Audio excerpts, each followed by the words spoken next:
Bom dia. Hoje eu vou falar um pouco sobre as religiões afro-brasileiras, em particular do candomblé e umbanda.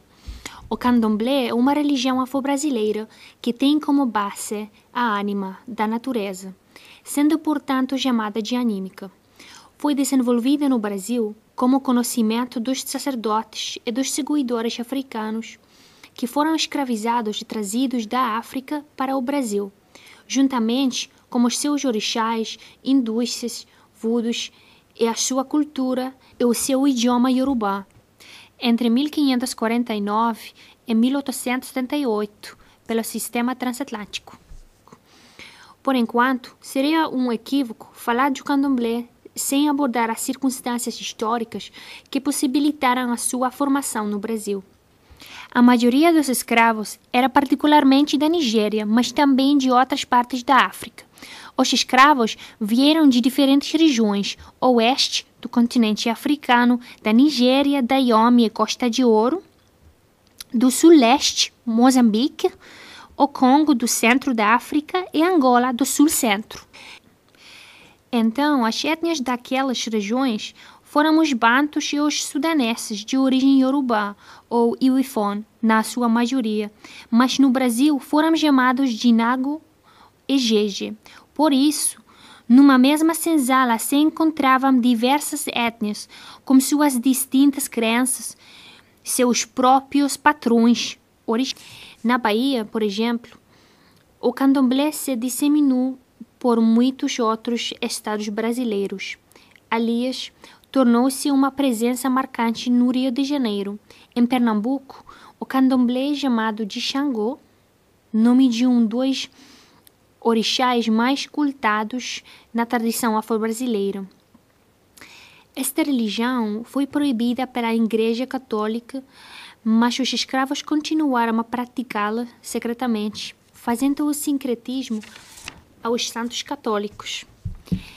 Ela expandiu consideravelmente, produzindo dezenas de milhares de templos, desde o fim da escravatura, em 1888, e agora é uma das religiões principais estabelecidas com 1,5% da população que lhe segue. Os seguidores representam todas as classes sociais e declaram essa religião como sua religião principal.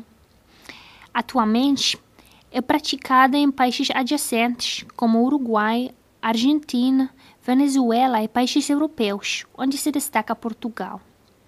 O candomblé não deve ser confundido com umbanda, macumba ou omolocu, outras religiões afro-brasileiras com similar origem, e como religiões afroderivadas similares em outros países do Novo Mundo, como o voodoo haitiano, santeria cubana e obeia, em Trinidad e Tobago, as quais foram desenvolvidas independentemente do candomblé e são virtualmente desconhecidos no Brasil e em Portugal.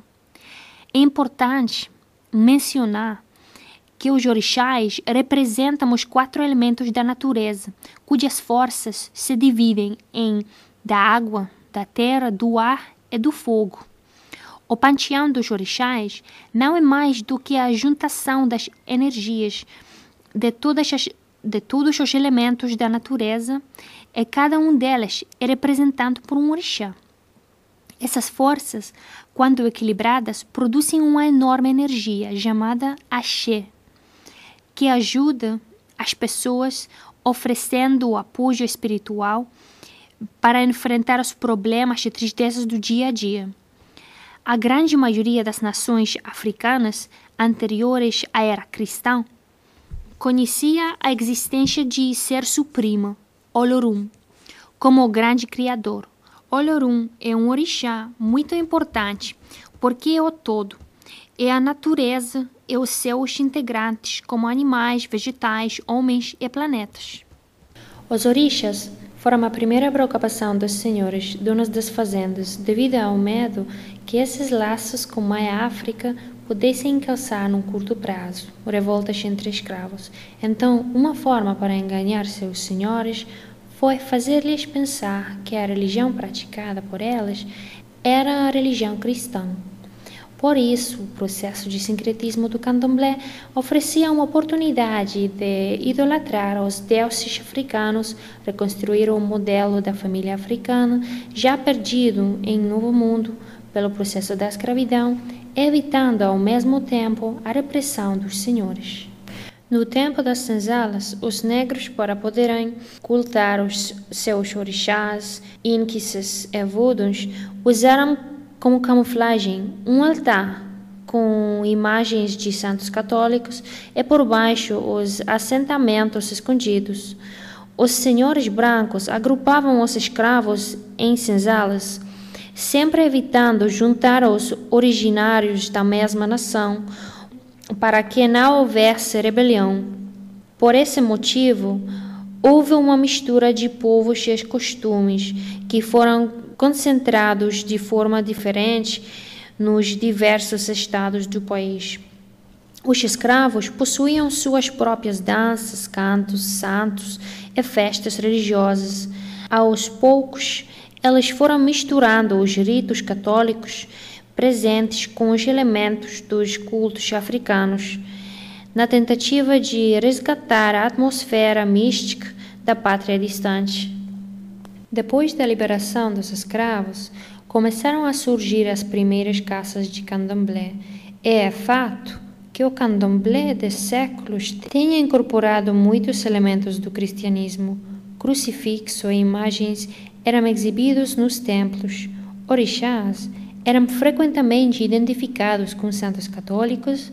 Algumas casas de candomblé também incorporavam entidades caboclos que eram consideradas pagãos, como os orixás. Mesmo usando imagens de crucifixos, inspiravam perseguições por autoridades e pela igreja, que viam o candomblé como paganismo e bruxaria, muitos deles mesmo não sabendo nem o que era isso.